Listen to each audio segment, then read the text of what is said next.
Bismillahirrahmanirrahim. Assalamualaikum warahmatullahi wabarakatuh. A'udzu billah, bismillah, alhamdulillah, assalatu wassalamu ala rasulillah wa ala alihi wa sahbihi wa man wala. Awsantukum bil hayyul qayyum alladzi la yamutu abada wa dafa'tu ankum su'a bimi'ati alfi la haula wala quwwata illa billahil aliyil azim. Allahumma bi fatihatil lima ughliqa wal khatimi lima sabaqa nasiril haqqo bil haqqi wa hadihi ila siratikal mustaqim. Amma ba'd. Sebelumnya mari kita panjatkan puji syukur kita kehadirat Allah Subhanahu wa taala yang telah memberikan beribu-ribu kenikmatan, di antaranya nikmat sehat, sehingga kita semua bisa melaksanakan ibadah puasa di bulan suci Ramadan ini. Dan mudah-mudahan Allah Subhanahu wa taala tetap memberikan kepada kita semua kesehatan, kekuatan dalam melaksanakan ibadah suci ini. Selanjutnya yang saya hormati, yang saya takdimi dan yang saya muliakan, guru kita semua, Kiai Haji Samsudin Bahri selaku kepala sekolah di Madrasah Aliyah At-Tafsir Cianjur. Yang saya hormati hadirin sekalian yang menonton video ini. Selanjutnya video ini saya dedikasikan, publikasikan sebagai salah satu syarat kelulusan saya belajar di Madrasah Aliyah At-Tafsir Cianjur dengan tema Muda untuk Negara dan Agama. Mudah-mudahan video ini bisa bermanfaat untuk kita semua. Amin ya Allah ya Rabbal Alamin. Masa muda merupakan masa yang penuh dengan harapan, penuh dengan cita-cita, dan penuh dengan romantika kehidupan yang sangat indah. Keindahan masa muda dihiasi dengan bentuk fisik yang masih kuat, berjalan masih cepat, pandangan masih akurat, pikiran masih cermat. Pantas bila mana seorang proklamator Indonesia mengatakan, "Beri aku satu pemuda, maka akan kugoncangkan dunia." Ungkapan tersebut sungguhlah jelas saudara, bahwa pemuda merupakan tulang punggung suatu negara, estafet perjuangan terhadap bangsanya. Sebagaimana Al-Imam Al-Ghulaini, seorang pujangga Mesir, dia pernah mengatakan, "Inna fi yadi syuban amron ummah wa fi aqdamiha hayata." Sesungguhnya pada tangan-tangan pemudalah terdapat umat, dan pada kaki-kaki pemudalah terdapat umat. Hadirin wal hadirat rahimakumullah, berdasarkan statement tersebut menjadikan topik pembahasan saya pada kesempatan kali ini dengan landasan Al-Quran surat An-Nisa ayat 9. A'udzu billahi minasyaitonir rajim. Bismillahirrahmanirrahim. Wal yakhshal ladina law taraku min khalfihim dzurriyyatan di'afa khafu 'alaihim falyattaqullaha wal yaqulu qawlan sadida. Yang artinya, hendaklah takut kepada Allah orang-orang yang sekiranya mereka meninggalkan keturunan-keturunan yang lemah di belakang mereka, yang mereka khawatirkan terhadap kesejahteraannya. Oleh sebab itu, hendaklah mereka bertakwa kepada Allah dan hendaklah mereka berbicara dengan tutur kata yang baik. Hadirin wal hadirat rahimakumullah, ayat tersebut diawali dengan kalimat wal yahsya. Secara semantik, kalimat tersebut merupakan sigot ammar.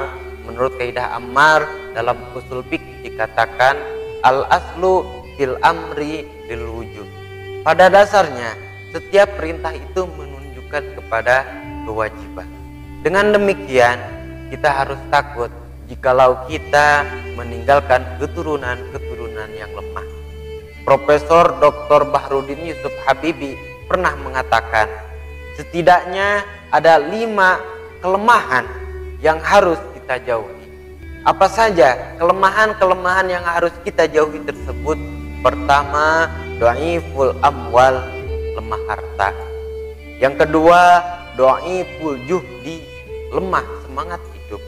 Yang ketiga, dhaiful jismi, lemahnya fisik. Yang keempat, dhaiful ilmi, lemahnya ilmu pengetahuan. Dan yang kelima, yang sangat-sangat ditakuti, yaitu dhaiful akhlak, lemahnya akhlak. Jika 5 kelemahan tersebut melekat pada generasi-generasi muda kita, maka saya yakin, saya jamin, mereka bukanlah pelopor-pelopor pembangunan, melainkan virus-virus pembangunan, penghambat pembangunan, bahkan penghancur pembangunan. Hadirin wal hadirat rahimakumullah. Sejarah mengatakan sejak tahun 1908 masa-masa kebangkitan nasional sampai menjelang detik-detik proklamasi dikumandangkan.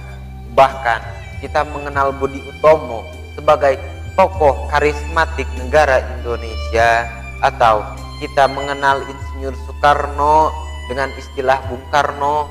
Beliau merupakan kiper atau bisa disebut juga pendiri, penggerak yang mampu merebut kemerdekaan Indonesia ini. Jikalau tanpa pemuda, Indonesia tidak akan pernah merasakan kemerdekaan. Sebab 15 abad silam yang lalu Sayyidina Ali karamallahu wajhah pernah mengatakan secara lugas, Subhanul yaum rijalul ghad. Pemuda hari ini adalah pemimpin di masa yang akan datang. Dengan demikian, Islam tidak pernah mengenal dengan pemuda-pemuda yang malas, pemuda yang mejeng, pemuda yang nongkrong, pemuda yang nangkring.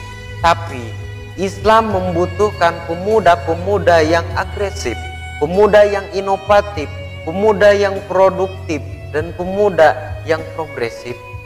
Sebagaimana contoh pemuda diterangkan dalam Al-Quran surat Al-Kahfi ayat 13.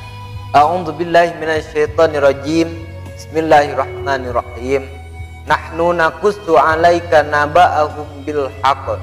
Innahum fitnatun amanu bi rabbihim wa zidnahum huda. Shadaqallahul azim, yang artinya kami ceritakan kepadamu Muhammad kisah mereka dengan sebenar-benarnya. Sungguhnya mereka adalah pemuda-pemuda yang beriman kepada Tuhan mereka, dan kami beri petunjuk kepada mereka. Hadirin wal hadirat rahimakumullah, ayat tersebut merupakan khabariyah ilayah yang isi beritanya tentang pemuda-pemuda Ashabul Kahfi. Pemuda Ashabul Kahfi dapat kita jadikan sebagai personifikasi pemuda-pemuda yang beriman, pemuda-pemuda yang kuat dalam mempertahankan akidah. Oleh sebab itu, mari kita sing-singkan lengan tangan baju kita, bukakan hati, bukakan mata, langkahkan kaki ke depan, bekerja dan bekerja. Sebagaimana Dr. Sulaiman Al-Asqari dalam jubdah tafsirnya, ia mengatakan, "I'tilu masitum." Bekerjalah kalian sesuai dengan skill masing-masing. Sekian dari saya, mohon maaf apabila ada kesalahan, itu luput dari kesalahan saya pribadi. Dan kepada teman-teman sekalian, tetaplah terus belajar walaupun di masa pandemi yang sulit ini. Gunakan teknologi sebaik mungkin dan patuhi protokol kesehatan. Di antaranya 5M: mencuci tangan, memakai masker, menjaga jarak, menjauhi kerumunan, dan yang terakhir membaca doa kepada Allah Subhanahu wa taala agar kita dijauhkan dari wabah Covid-19 ini. Sekian dari saya, ditutup dengan doa, Rabbana atina fid dunya hasanah wa fil akhirati hasanah wa qina adzabannar. Wallahul muwaffiq ila aqwamit thoriq. Wassalamualaikum warahmatullahi wabarakatuh.